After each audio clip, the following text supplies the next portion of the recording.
Hello, everyone, and welcome to TradeFinder Live. My name is Zach. I'm one of the team here at Elliott Wave Options, and I'll be facilitating this session tonight with Rob Roy. As always, we need to cover off some important housekeeping details about the session, and then I'll introduce who we're all here for. First and foremost is our live disclosure disclaimer agreement. If you've attended any of our live sessions previously, then you've seen this. The main thing to take away from it is that we are not licensed investment advisors in the United States, so nothing is to be taken as personal investment advice. We do have this available on our website, so you can read it in full detail at any time, or certainly feel free to take a screenshot of it if you like, but that's the main point to take away. All right, so for this session, we are live streaming to multiple different platforms. We continue to add them down the road. We're currently streaming to Twitch, Facebook, YouTube, Twitter, and then of course our Zoom audience. So we are going to open it up to questions from all of those platforms at the end with the time remaining. Rob goes through his general presentation, goes through some case study considerations, and then again, with that time remaining, we'll funnel in questions from all of those platforms. So we'll do our best to get your question through to Rob, but just know if we don't get to your question, it has nothing to do with the validity. We just only have so much time for this session. So with that, certainly take it as encouragement to attend the Insiders meeting, which takes place every Thursday at 9 p.m. Eastern time, and that's for subscribers only. There's a 45-minute portion of questions for that session, so obviously a much higher likelihood of getting your question addressed in that session. So as you'll see on the circled on the screen, at any point, please feel encouraged to write your question into that Q&A window. And then in the chat window, any support related queries I can handle in there. And of course, for any other interaction amongst other attendees on the webinar, please feel encouraged to use that window there.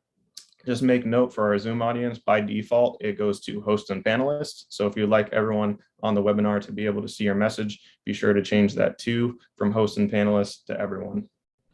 All right, well, I feel like a broken record here at this point, but Bitcoin just really can't seem to make up its mind. It can't get below 18 or above 20 lately, seems to be the case. So as always, interested to hear Rob's thoughts and insight on that. And also very excited to interact with you all. So thank you for joining us for this live session. Look forward to this next hour ahead with Rob and all of our wonderful attendees. I'll get out of the way at this moment in time and introduce Rob Roy.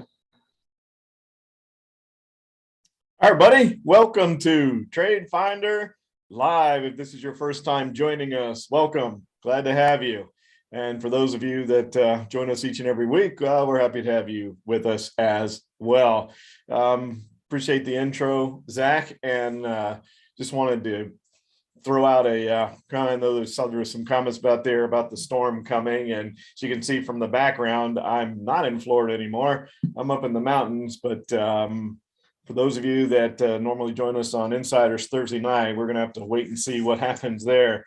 Some of our staff, Zach might be out playing Jim Cantori in the middle of the hurricane Thursday, so I'm not exactly sure what's going to happen there. So just wanted to let you know that ahead of time. But if you watch the new shorts that we're doing, and by the way, I just wanted to throw that out there and ask Zach to put them in there. All the live streaming services that Zach mentioned, we're constantly adding some. So if you're on LinkedIn or TikTok, love to have you follow us on those platforms as well. Again, a lot of you have been making comments about the new EWO at the close shorts that we do each and every day. Just a real quick wrap up of what happened. And so if you're on those platforms, please follow us. And Zach, I think if you wouldn't mind putting the link out there for them so that we can ask them to follow along with us.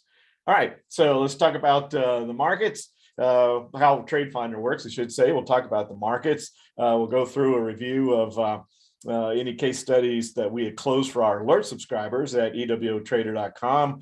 We'll talk about any case study considerations that we've looked at in previous TradeFinders, and we'll see if we can find one tonight. And then whatever time's left, we'll open it up to the live Q&A. So yeah, for those of you commenting, the storm hasn't moved to the areas where I live in Florida yet, or Zach either, I don't think. So, all right, so that's it. Let's go ahead and take a look at the chart of the market. Let me make sure that you're seeing the market. Okay, you are. Technology working well. And as I said in the at the close, as Yogi Berra said, deja vu all over again. Today was almost an identical day to yesterday. It's amazing Both days the market opened to the upside. Both days the interest rates and the dollar went screaming to the upside, caused the markets to reverse. Both days we finished near the low of the day. So they were carbon copies of each other. Couple differences though. Number one, if you look down at the volume, you can see that we did have above average volume on today. So down here, there's a little bit better volume, not significantly so. And then the other thing we want to look at is we did take out that June low. So both the intraday and closing lows from June 17th, we took out today. And because the highs with the two rally attempts in the morning have been going kind of sideways, it's allowing that 10-day moving average to come back down. We're not that significantly oversold anymore. So we could continue to move lower. Now, probably the main thing, if you haven't noticed it already, of what occurred is the relabeling of the chart. You can see that now. Look what's happened. We're now in a wave 3 to the downside. So that seems to make a lot of sense, which means there's more lows to come. And we take the moving averages off and throw that zigzag back up there that we've been showing multiple times in the shorts, everything. It seems like there's a pretty good likelihood. And look with that new wave 3 where the wave 5 happens to be. Right smack in the middle where that 161.8% extension is for the zigzag pattern. So you have two different Elliott wave patterns, the 5-wave pattern, the 5-wave impulse pattern, and this big zigzag giving you a target at the exact same price. It's just, it doesn't, there's not like a rule that more than one target means that it has a higher percentage chance, but common sense would tell you that, and experience would tell me that as well. But when you have more than one Elliott wave target giving you the same price, obviously it's something you're going to want to pay attention to.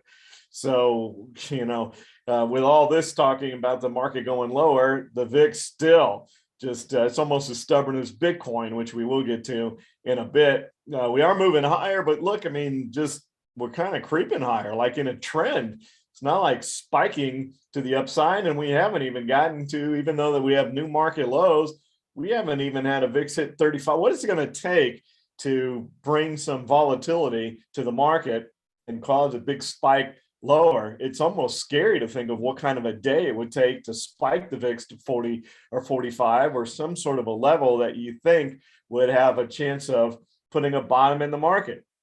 Hasn't happened yet, but getting up into 35, there is resistance there on the VIX from the entire year when we've been bouncing down from 35. So does getting up to 35, is that enough?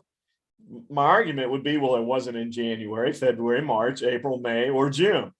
So why would we say in September getting back to 35 is going to be enough to put a bottom in? Doesn't seem like it, does it? Seems like just with any sort of support resistance thing, we're going to need something to break that. Maybe that's what it'll take. Maybe it'll take the VIX to break 35 to really send some shock waves through and have a big spike to 40, 45, or 50, something along those lines on the VIX. I don't know what else could do it. The market's pretty ugly. It doesn't get much worse than this with this move that we've had since August, almost straight down with just the classic zigzag pattern. And then we had the complex A wave, that little zigzag there where the wave 2 is.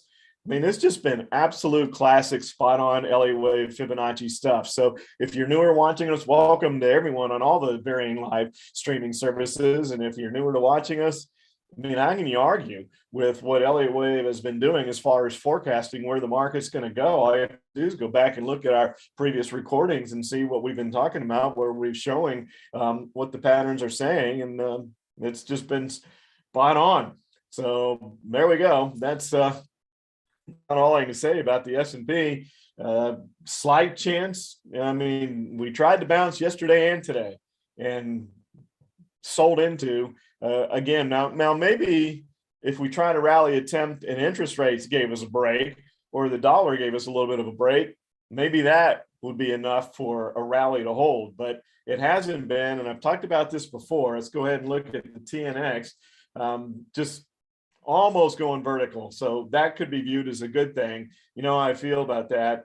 45-degree angle moves tend to hold, but once things start to go vertical, what goes straight up? Say it with me. I'm going to come straight back down. So now that we're starting to move a little bit vertically, on the rates, perhaps there's going to be at some point a little bit of a reprieve.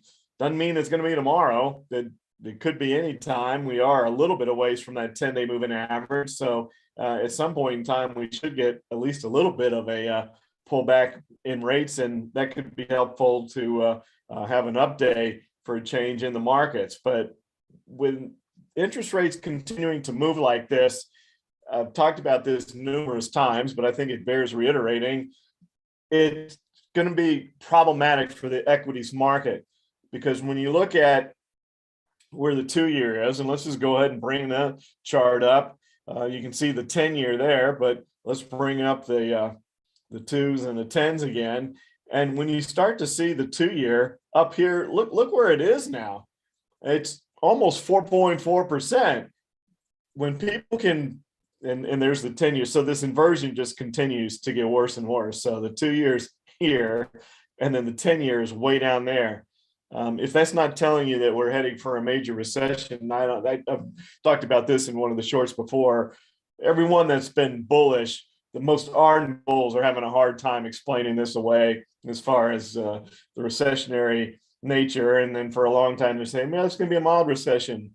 I don't think this is forecasting in a sort of a mild recession. But back to my point is that when you can get nearly 4.5% guaranteed on a 2-year, why risk the market? And so what ends up happening is money, it becomes self-fulfilling, right? As rates go up, money leaves the equities market and goes to chase those rates. So we don't want interest rates to go too far, to get too far out of control. It's just very difficult for the equities market to get any traction when that happens. It was easier when the equities market was the only game in town, right? Rates were so low that you couldn't get a return from bonds and treasuries, any sort of decent return, even enough to outpace what inflation was before. And so now it's just going to attract money moving back into the bond market. And so, as I said, it's just self-perpetuating when that occurs. And then as the market starts to go down, I'm already starting to hear some talk about margin calls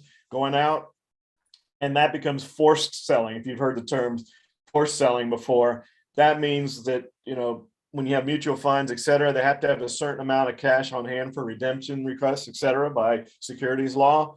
And so what ends up happening is they have to sell securities in order to make sure they have enough cash, because people tend to take the money out of mutual funds when the market goes down like this. I don't know if that's significantly happened yet, but leverage with hedge funds, especially, when you have extended downward moves like this without any sort of significant kind of bounces, then they get margin calls, and so they have to sell to meet the margin call. So you have selling in order to keep enough cash on hand. You have selling to meet margin calls. They may not want to sell, but they have to. That's why it's called forced selling. It's not like they're wanting to abandon their position. It's not like they think all of a sudden that, XYZ stock is not a great stock anymore. They have to.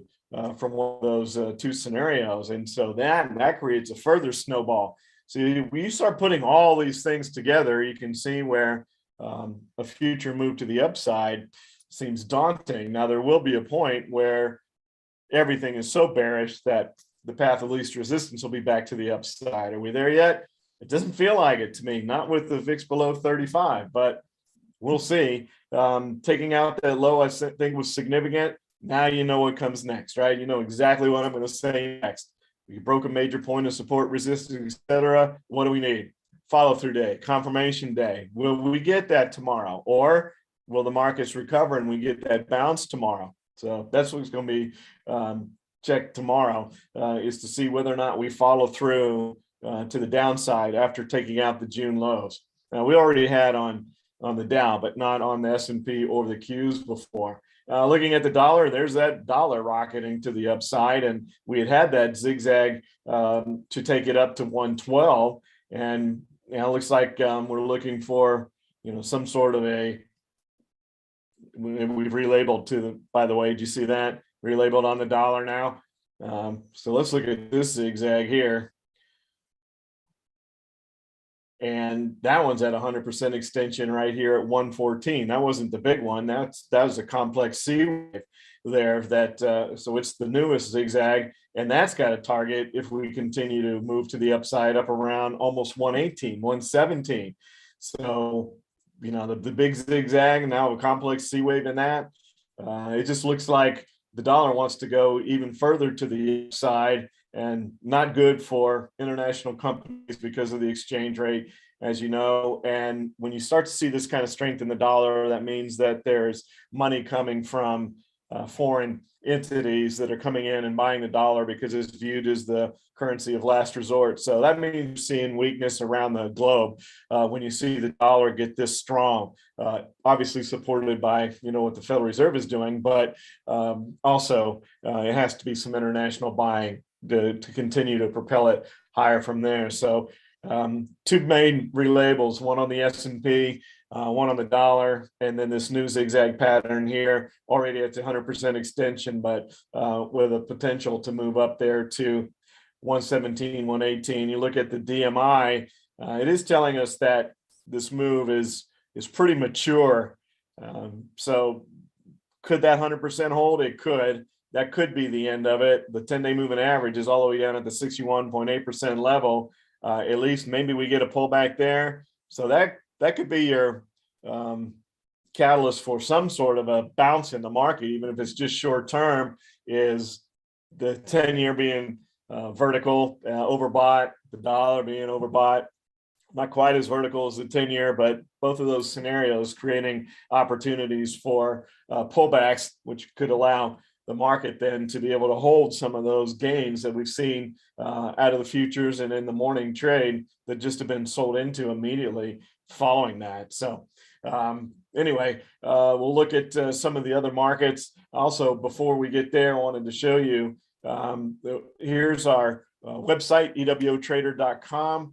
And we have our primary portfolios. We have our AI-based time strategy, which is just what it says. It's an AI-based strategy. And we look for stocks that are expected to stay in the trading range following a big drop. So we capture IV, we capture time decay, et cetera. And then we have our impulse strategy, which is directionally based, and that's based on our Elliott Wave rules, our Elliott Wave system of rules. And we have a volatility portfolio, which is looking for breakout patterns, triangle breakout patterns, and we do a strangle. Pardon me, a very unique way of doing a strangle, and that's basically we set it up to where mathematically, if the stock breaks out, the options will move our way as fast as mathematically possible. Stock still has to break out though, so there's no guarantees anywhere, but we set it up a very unique way, and kind of been my claim to fame in the world of options. Well, then we also have our speculative portfolio. So you can see these two puts here on the S&P and the Qs. And basically that's when we have scenarios like, oh, we're overbought or we're oversold. But you see a condition where it looks like, perhaps we have an opportunity to place usually a short-term trade, but it doesn't fit within the rules of one of our main portfolios. So it's speculative.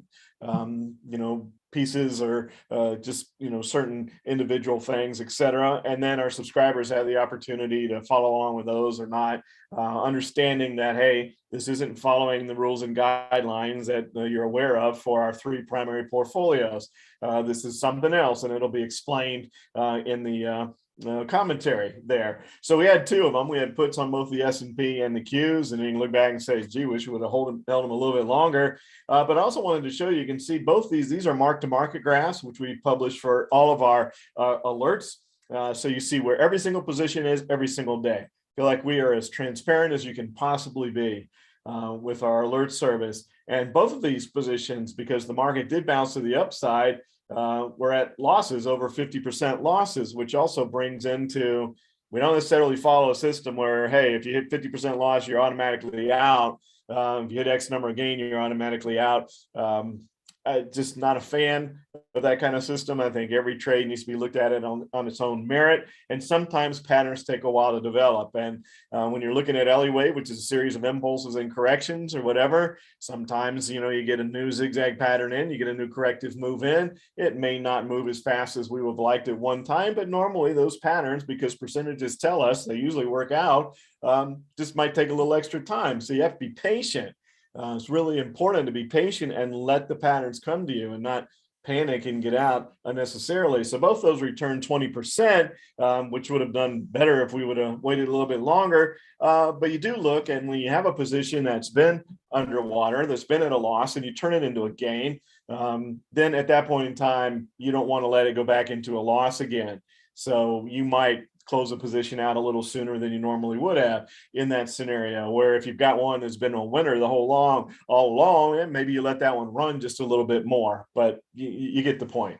So I wanted to share that with you, and then you can see that we've had great success with those time strategies as well, all the winner, all the way down through there. But so that's an example. If you ever wondered how our alert service worked, if you're interested in being a part of one of our alert services, just go to EWOtrader.com and you can find out more information about them there.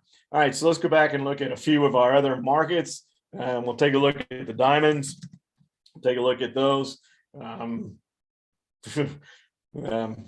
Pretty ugly. It was the first market to break to new lows, and it followed through and continued today. Also relabeled to a wave 3 to the downside here. A little vertical here on the diamonds, as you can see. It's pretty straight down.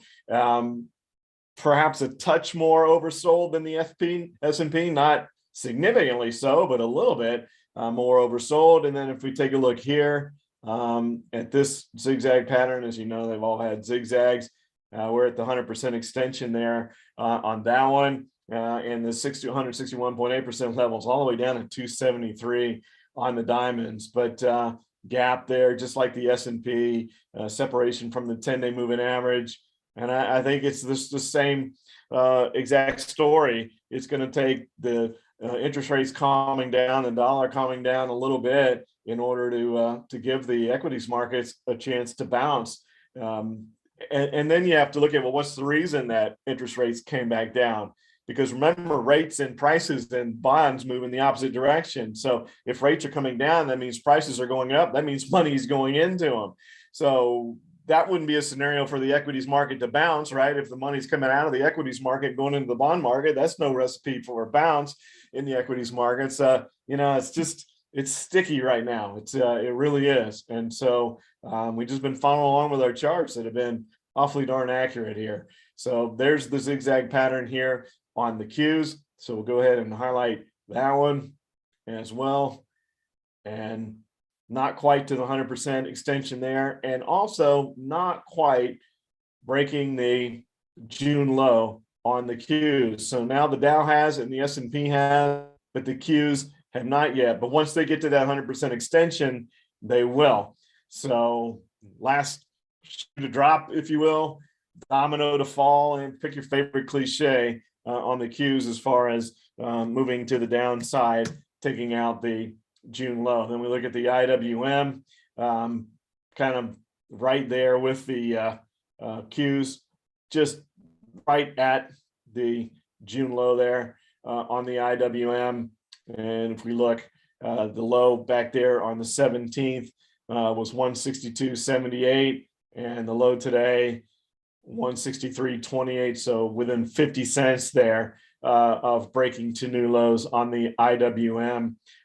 Same thing, all the charts look the same with that gap and being a touch oversold and starting to move a little bit vertical. So just because they're oversold, I want to be really clear on this, because I talk about this a lot. I talk about overbought, oversold a lot. Stocks can stay overbought or oversold for a period of time. Just because it gets overbought or oversold doesn't necessarily mean that it's an automatic move back to the upside. Sometimes an overbought or oversold condition is rectified by simply going sideways and letting the 10-day moving average catch up, whether it's down or up, like we saw on the S&P, where we had the highs 3 days in a row the same. That allowed the 10-day moving average. After Friday, we were a bit oversold on the S&P, not so much now, because back up to those same highs that we've had yesterday and today.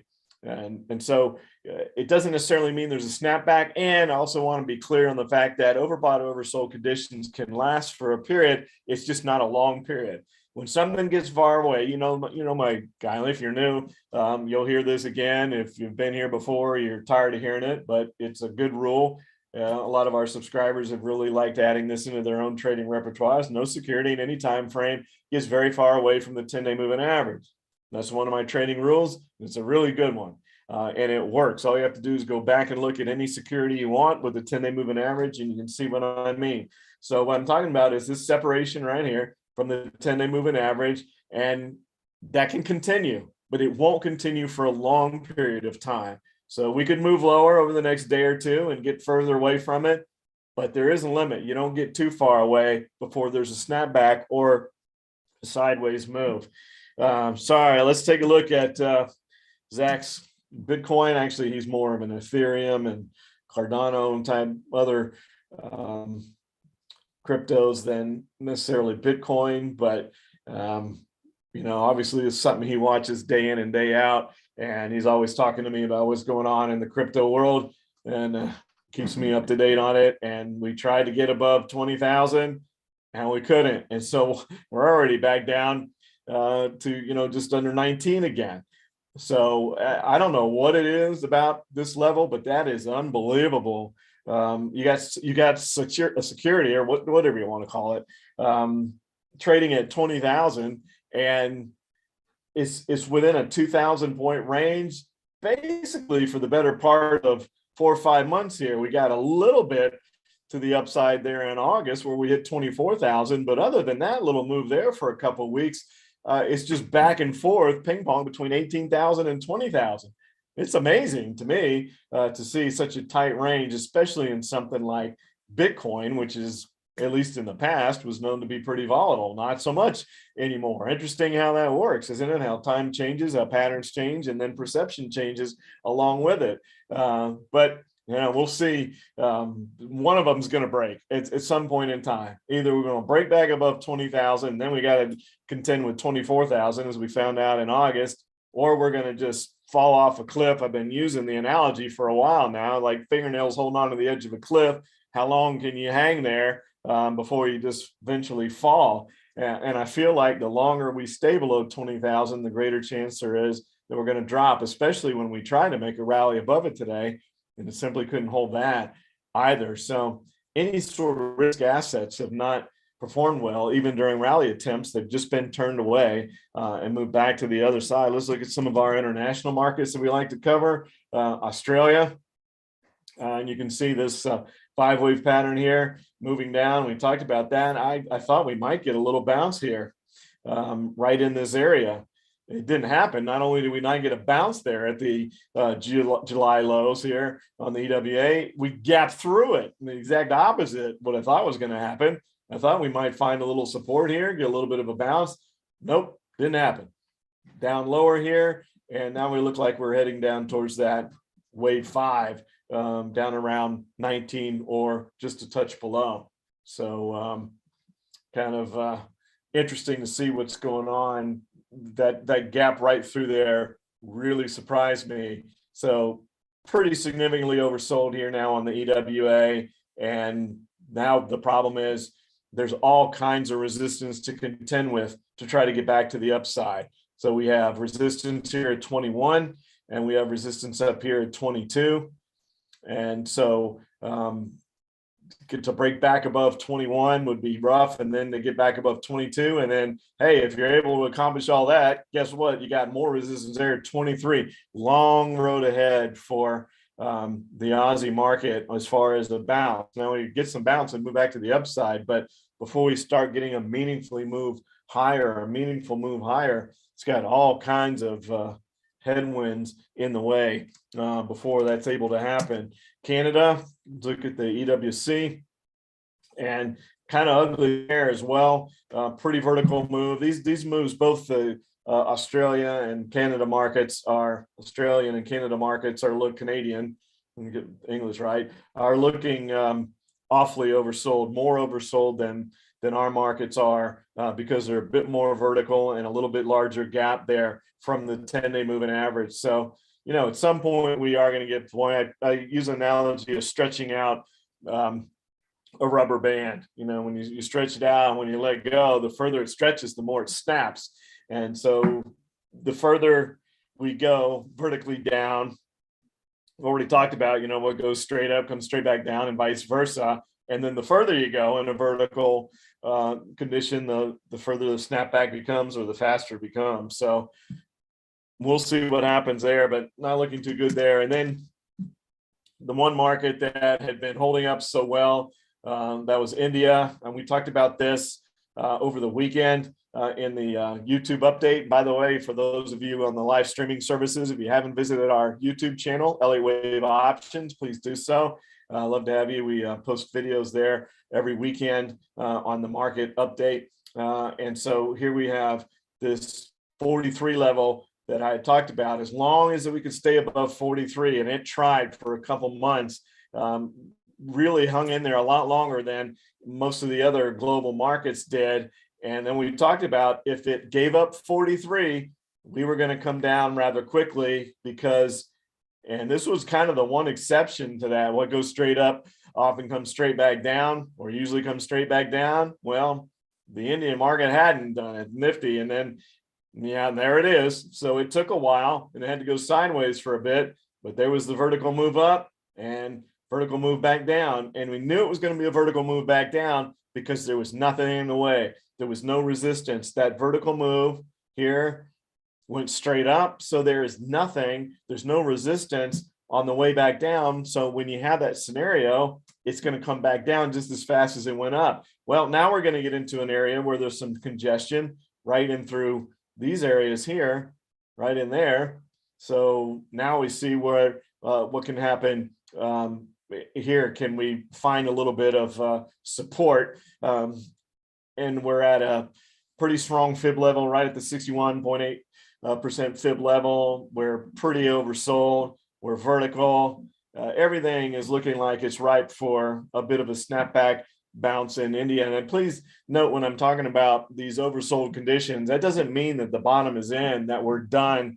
It just means that we should get some sort of a little bounce reprieve, but that doesn't mean that the selling is necessarily over. We still could continue lower. And so Germany, we had a trade on for our alert subscribers on Germany. Might have taken that one off a little too soon as well. It did come all the way down. We had a nice trade out of it though, but it continued on down here towards this level here around 19 also on the EWG. And all you have to do if you want to know about Elliott Wave is go back and look at the last 2+ years of the chart on the EWG. I don't think Elliott Wave has missed a beat. I think it's had it nailed every step of the way. Moves to the downside, corrective moves back to the upside. It's unreal how accurate Elliott Wave has been. I mean, the percentages speak for themselves with Elliott Wave, but it's been so spot on the German market. It's hard to imagine any indicator being as accurate as Elliott Wave has been on what's going on with the EWG. It relabeled 3 different times and continued to hit the target every single time. Pretty amazing stuff, meaning that the wave 5 went down, the target was hit and relabeled to a 3. So then you get a bounce, new wave 5 low, relabeled again, same thing for 3 different times. Pretty amazing stuff as what's occurred there. Had some requests to look at EWJ for Japan. We don't put that one on as often as some of the others, but I do like to mix it up and look at some of the different markets. So we don't have a whole lot of case study considerations to review. There's not many of them left, and we're going to cross off a few more tonight. So it's going to be pretty light on that area. But you can see here this zigzag pattern. So that's a 38.2% B wave correction on EWJ, which means a 61.8% extension. So there we are. So the question becomes, is that it? It's satisfied what it needs to do. So those are the zigzag rules have been satisfied, but we could go to the next level. We could go to an extended level. And that's when we look at our confirming indicators to see whether that's likely or not. And boy, on the DMI, it sure looks like that's likely. We're getting in the area of some extreme point lows on the CCI, not quite there to the one that occurred in June yet, but in the neighborhood of March. And so, if we could go down and see that extended move all the way down to the 100% level there on the EWJ, which is just under 47 would be the target we'd be looking for there. All right, so that's a look at most of our markets, some international markets. Now we'll review some of our previous case study considerations, and then we'll look and see what we can find for tonight. So we have HARD, and that was one that was a strangle that we looked at back on August 30th. So here's August 30th, and you can see, whew, for those of you that are new, I have broken ribs, so coughing is not a pleasant experience. So there's a really nice ascending triangle on the AJRD, and so see if we could break out from there. That was the reason, and obviously it's a really good looking pattern. And so then you start to take a look and see where we went from here. I'm gonna move this down just a second, and then you can see boom, boom, boom, boom, boom, and down we go.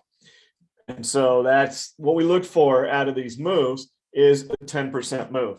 And that's kind of a guideline. We like those for directional moves. They tend to return a little bit better, but we really need about a 10% breakout move on the strangles to set up a good return on those. And so with that, we have we were right at 45 and we're down around 40. So that's that. So you would be getting greedy. And I know the temptation would be to hang around longer, right? Because the markets don't look like they're done, but they are ripe for at least a short-term bounce. And so you get a little short-term bounce there and wipes out the gain. So you just go ahead and take that when it's there. And then AbbVie, we looked at that one back on the 6th of September, and it was in a wave 3. Now it's relabeled, and it has moved into a wave 4. So that labeled, and then now setting up to perhaps come a little bit lower, but we're kind of in the area of where we got in. So I think you keep this one. We bumped our head around that 38.2% fib level. And if it stays above 140 too much longer, you probably just write that one off. But I don't think you would yet. It's not that far away from where we got in, and it was a pretty weak wave 4 bounce, just going to the 38.2% level. So that one will hold. And then looking at Royal Gold, we looked at this one back on the 13th of September. And if we move the chart forward, we're down there as well. So that one is in the neighborhood of 10% as well on a directional trade. So probably just been straight puts. So we'll go ahead and cross that one off as well and say, that's a pretty good target to go ahead and take your gain on that as well. We don't want to be greedy, especially when the markets are starting to look like they're just a bit oversold. So let's just go ahead and take these while they're there. And then ATHM was what we looked at last week. And that was another strangle. And we were a little hesitant, if you remember, if you were with us last week, because the VIX was a little bit over 25, is around 27 and change. And I really don't like to do the strangles when the VIX is above 25 because too much premium is priced into the options when the VIX is that high. But it looked like it had a nice potential movement here with only being a $33 stock. And so we were right at 33 and now we're down to 30. So that was a 10% move out of that one. With slightly elevated prices, you might want to try to see if you can get a little bit more out of that one, kind of hang on to it, but you're at a gain, you're at a profit. So, that's the old expression of you can't go broke taking a profit. So, that one would be kind of left up to you. That's where our alert service comes in for our alert subscribers, as we send out alerts on entries, adjustments, and exits.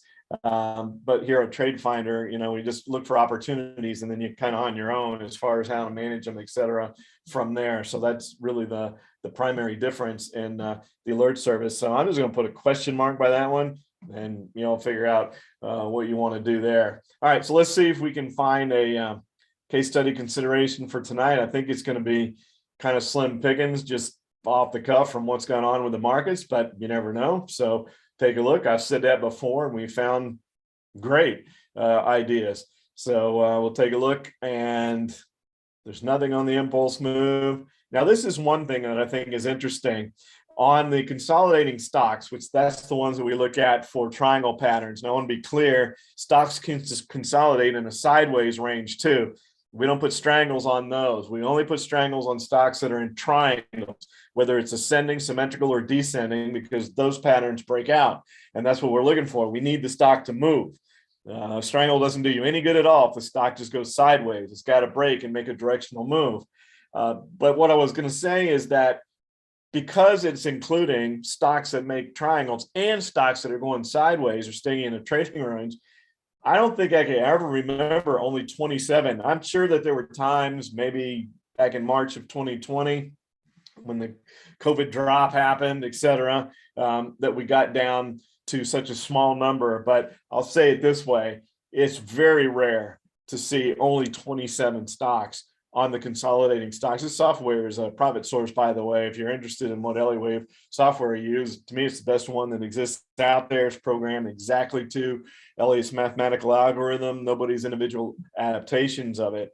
So you can find out more about that at hubb.com if you're interested in the software. People always ask, so I just headed off. So, with the VIX at 32, I can tell you we are not doing a strangle tonight. So the only charts we really have to look at here are two in the corrective search. One of them is Northrop Grumman, which is typically a defensive stock. And so we'll see if we can find some sort of a opportunity there. Well, you can see the defensive nature. It hasn't reacted anywhere nearly as bad as the market. And that's what defensive sector stocks are supposed to do. They're not. So I saw where Keurig Dr. Pepper had a bad day today. And that's unusual too, because that's normally in that sector of stocks that are viewed as being defensive minded. In other words, they're good places to hide when the market's really ugly and money has to go somewhere, because they tend not to perform as poorly as the market, and they outperform the market. Sometimes they do well in downside markets, but what you're looking for is stocks that aren't going to get hurt like the market. And so when you look at Northrop Grumman, it's exactly that. I'm not a big fan of at the money butterflies other than in our AI based time strategy, because we kickstart them in that with an IV skew, a spike in implied volatility. So you're already ahead of the game in the option that you're selling because it's got a big spike in implied volatility. But without that and just having a sideways moving stock, then not as excited. But this looks like a place where I don't know what it would cost to do something like a 440. You could even be a bit more aggressive and do 440-500. That probably would work. If you try to catch that one spike there that occurred back on the 21st and get up to 520, that's going to add some cost to it. But I would imagine that a 440-500 butterfly wouldn't be such a bad trade. And at some point in time, we'll do some more education on butterflies, et cetera, for those of you that are new or joining us. But let's see if this, look at that, stock symbol HUBB. That's not the company that creates the software, by the way. This is Hubble. So just interesting that their symbol is the same as the company as abbreviation for creating the software. So when we look at maybe that's an omen, right? If you believe in that kind of stuff, hey, you should go get the software. So looking at this, same type of scenario here, and that's what you would expect out of stocks in this kind of search, is some that are doing better. Now, there's a couple of things that I see here. I think you could make a case for this being an expanding triangle rather than just a range-bound stock. I almost think that makes more sense. You could argue that recently, over the last, since the middle of August, so be the last month, that we have kind of defined a bit of a range here between 210 and 230. Now that could work one of two ways. Between 210 and 230, and being a newer formation, may stay in that trading range longer, which would make a sideways at the money butterfly a bit more attractive, like you're catching it early, which is the big issue with stocks that are in a trading range and putting on at the money butterflies, is because of moving out of that range. With our AI time strategy, we have AI analyzing data points on stocks that have already had a huge drop, and then they tend to really go sideways. So that makes all kinds of sense, and it's the performance has been outstanding. It's been around for a year now. Went public with it a year ago, and it hasn't had a losing month. Knock on wood. It's pretty amazing strategy. So looking at this, you could. I would entertain arguments either way, that perhaps you're getting in early on a trading range between 210, 230, or you're just trading within the wings of this expanding triangle and it's getting ready to break out. And I don't think I would argue with that either. So if you could make a case for a stock that's about to break out when you're looking at putting some sort of a sideways trade on, I don't think that makes much sense, does it? I mean, you're supposed to put on trades when you can't find a reason not to. That's the whole thing. If you can't find a reason not to put the trade on, that's the one you put on, rather than going out. You understand the psychology? Rather than going out and looking for a reason to put it on, if you can't find one not to, that's when you put it on. So I think we're going to stay here with Northrop Grumman, much better, as far as looking for something to stay in a range. So I know butterflies are a bit more involved strategies, a bit more advanced for a lot of people that are newer to the world of options. But it's like anything else, it's just a matter of going through the education and learning about them. And then they're really not that complicated. But it's the only thing that I see that would even be worth doing. So we're going to put for today NOC, and we're going to expect it to stay in a trading range, so dead sideways, and we'll use the 440 500 level there and see how that plays out. So 440 500 on Northrop Grumman staying in a trading range, and there's a myriad of strategies. You could do calendar spreads, time spreads, condors. A lot of you ask about condors and stuff like that, and all kind of different strategies that you could put on to capture a sideways move. So that'd be up to you. But the gist is here, depending on whatever strategy you use, kind of expected to stay in that trading range for a bit longer, and we'll see how that plays out. All right, with that, Zach, I'll take a few questions. I know I rambled on a few minutes later tonight, but obviously lots going on in the markets to talk about. So get as many as we can. Oh, absolutely. There's no question there, and no worries at all. Thanks for the presentation, as always. So it's funny that you brought up the Northrop Grumman chart, as we actually had a question from Eric about that, and a follow-up question from Eric was on LMT, Lockheed Martin. So I figured it'd be a good time while we're on the defense sector to pass that one through. Yeah, same exact sector. So see if the chart is the same, not exactly the same, but both defense contractors. And so, if anything, there's certainly geopolitical unrest out there, and we'll see how all that shakes out. But I don't think it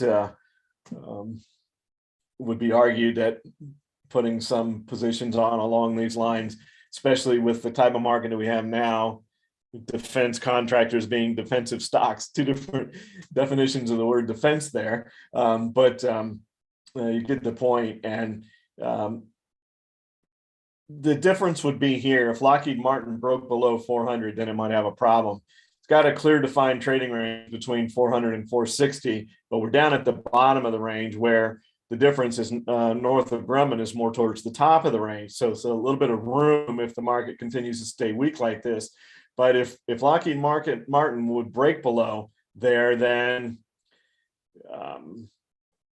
there's some, it may have a hard time doing it, because it tried back here in July, and that's exactly what happened. What I just highlighted here is this little channel of support right underneath 400.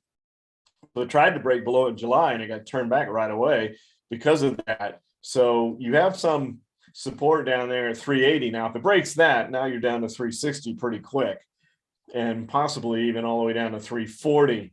So that would be the risk there. But the key here, I don't think you fool around too much with this 380. It's already tested it once. So I think if you wanted to do something with LMT, if it broke 400, that would be your stop, and you just go ahead and get out.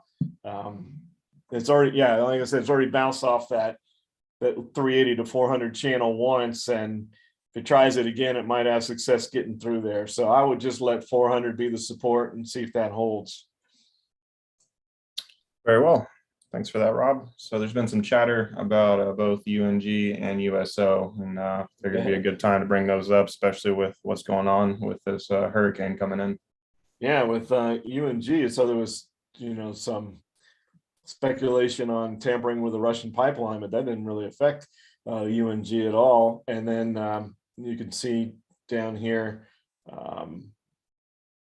right in this area, of 20 nearing support there.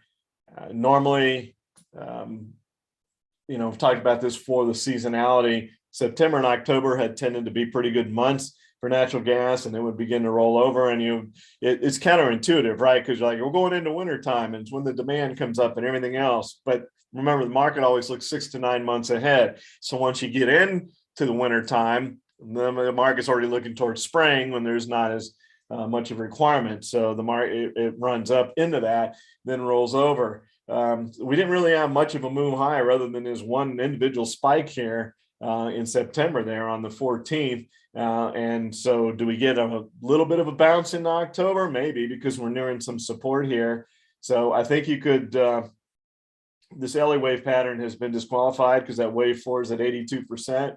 So you take that off and you're just looking at support resistance ranges here. And there's a pretty good channel here, I think. I think you can make a pretty good case for a short-term bounce off of somewhere near this 20 level, if it even made it down that far. I doubt it would get back above 30, barring something that we don't know about yet, because we are going to be getting in well into October then, and the time when natural gas stocks usually start to move to the downside. So you could try an aggressive trade here on moving up towards 30, but if you did that, I think you'd want to take your gains when you got to 30. Now, USO, my viewpoint has been with the hurricane moving into the Gulf, but as it inches closer to the state of Florida, and where one time they were forecasting it was going to go right through the middle of the Gulf, right where all the oil rigs are, and it's a big production to shut all them down,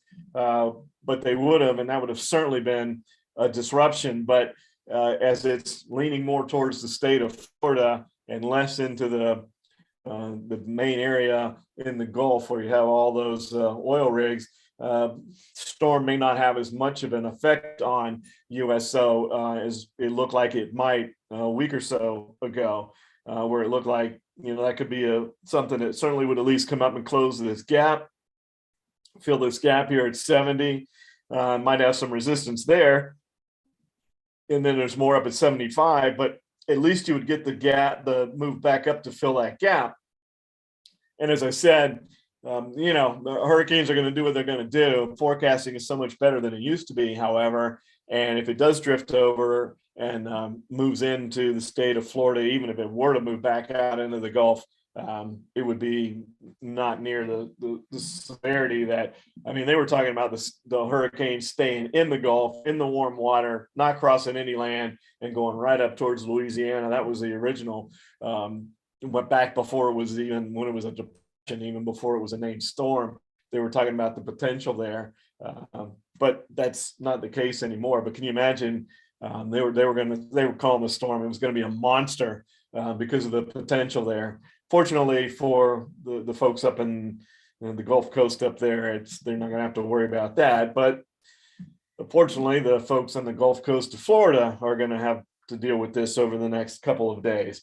And still looks like it's going to be a major hurricane where it was in somewhere around Tampa, etc. So thoughts and prayers going out to all those people, and hope everybody's okay, and that the storm weakens considerably before it gets to land.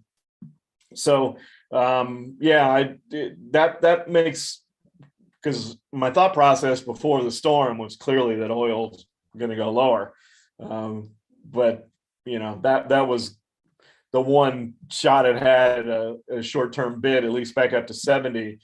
and I don't know that that's going to play out. We'll just have to see. There's another day or two where storm could make it on the bow face and move back out of the Gulf or whatever. And the weather is about as unpredictable as anything can be. So somebody needs to come up with Elliott Wave for the weather. That would be good, wouldn't it?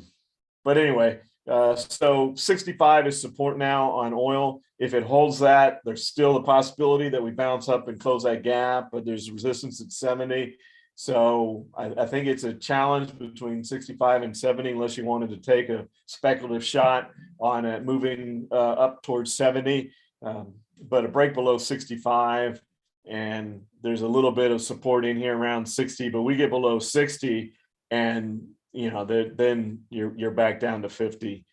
There's nothing to support it there. So there's a little bit of support under 65, but again, below 60, and we're back down to 50.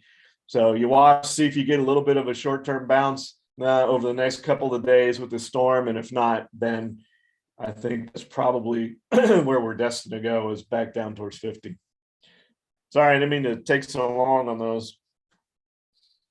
No worries. I think it was important to give a good in-depth analysis on both of those, especially with the circumstances that we're all facing. So I just wanted to transition over to YouTube. I got a comment here from Chris. I've been using your 10 SMA rule since I started watching you about 6 months ago, and it's helped me bag some good winners even when things are choppy. So I just wanted to share that as, it's more frequent that you'll hear people speak up about things that they might not be happy with, or, if there's a negative to talk about, but it's not so often that people go out of their way to, pass through positive comments and feedback. So just wanted to share that with you. Yeah, thanks. I appreciate it. Yeah, it is kind of human nature that we tend to make comments more when we're upset about something than complimentary. It seems like it ought to be the other way around, doesn't it? And we can all keep that in mind. Absolutely. And so Brian here says TBT is extended far above its upper channel line with overbought RSI and resistance around 33 on 3-year weekly chart. Right for pullback? No, I'm with you. I mean, they all are. And is it ripe for a pullback? It is. So as I talked about before, stocks can stay overbought or oversold for short periods of time, but not long periods of time. And this is definitely overbought. It's only been overbought by a couple of days, though. So could we have another, spike to the upside? We could, but then we would be really getting into thin air. And I think that would be kind of ripe to get a pullback. So I think what you do in a scenario like this is what I try to encourage people to do, is when you see a scenario like that, don't dive in with both feet. Like, it's clearly overbought. Could it get more overbought? It could. So don't, like, if you have a defined amount of money that you want to put in each trade, like for our alert service, we look at $500 of risk per alert that goes out. And so that's where we try to keep things, $500 or less. So if you have something along those lines, instead of putting on a full position, maybe you put on a half position. And if it does spike again, then you could put more on. And so you're dollar cost averaging a little bit, but also understanding that there is a limit. I mean, it's not going to spike up to 45 without a pullback. I guess anything's possible, but it's not likely to do that. But could it have another day like today? Yeah, it could. But could it go right back to the 10-day moving average tomorrow? Could do that as well. So you hate to miss out on an opportunity when you see something like that. So that's when you start a position. At least you're exposed if it does turn and come back, and you've got some dry powder if the overbought condition gets even further extended. So I think that's a good plan. All righty. See, we're a couple minutes after the hour, and just keeping in mind let's do two more, because I've been long-winded on my responses. So let's do two more, and then no worries at all. So let you go prepare for the storm. yeah, finding water is not easy at the moment, I'll tell you that. But I'm sure I we'll can figure only it out one imagine. way or How another. about toilet paper? I mean, is that only COVID or are they out of toilet paper too? I actually am stocked up at the moment, so I didn't even Oh, check okay. for that, but I'm sure with the hysteria, it's likely gone by now. Yeah, I'm All not right. trying to make light of a major storm coming, so I don't want to be joking about that. It was just still mesmerized by the whole toilet paper COVID thing. Yeah, absolutely. There's no question there. Question here from Kev. EWA volume is significantly below average volume and has a qualified wave 5. However, XJO is significantly above average volume and just an ABC zigzag following a confirmed wave 5. Rob, could you comment, please? Well, let's add the volume onto the EWA, and yeah, it's two above average volume. Not, I mean, we were below average today. We were on the S&P as well, and like the XJO, the SPX versus the SPY. The two are meant to, when they create an ETF, it's meant to trade similarly to the index, but they're not always comprised of the exact securities. They're not always weighted the same. And so they can have slightly different patterns. So I think you have to keep that in mind. And depending on which one you're trading, trade the pattern according to that, because they're not necessarily exactly the same. In the way they create ETFs, there's a little bit of wiggle room on the creation there. So I would follow, rather than trying to compare an EWA and an XJO.